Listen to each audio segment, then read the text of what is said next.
परिक्रमा एक साधना है। भूमंडल में एक असाधारण शक्ति जिसको दुनिया नदी के रूप में देख रही, ये साक्षात शक्ति है जो जीव जगत का आधार है। और हमारी सनातन संस्कृति, हमारा धर्म, कि हम नदियों को हम माँ कहते हैं।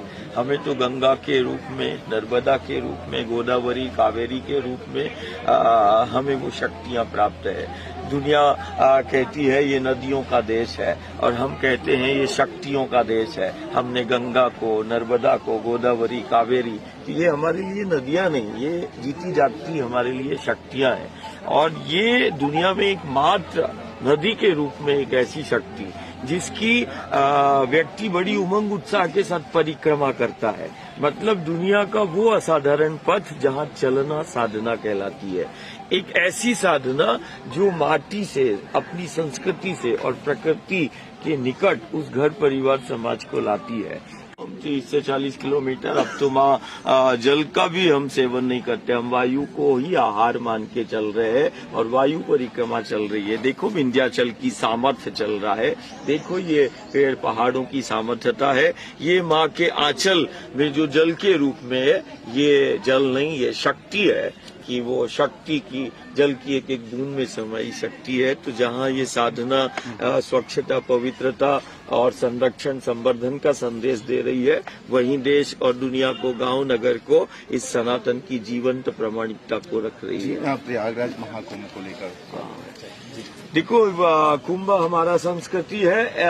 एक दोनों तरफ देखो, आज सारी दुनिया की नजर यदि सनातन की जीवंतता को देखना है तो आज दुनिया गंगा के तट को देख रही है कि गंगा के तट पर सनातन और इस धर्म और इस संस्कृति की जीवंत विराट स्वरूप को देख रही है। वहीं दूसरी तरफ नर्मदा के पथ पर उसी सनातन धर्म की जीवंत प्रामाणिकता को देख रही है। तो यदि यही हमारी संस्कृति है, यही हमारा सनातन है कि दुनिया के लिए उसको लग रहा है कि एक नदी के द्वार पर करोड़ों लोग कैसे खड़े हुए हैं, ध्यान साधना कर रहे हैं। वो नदी का द्वार नहीं, वो तो शक्ति का द्वार है, वो हमारा आधार है।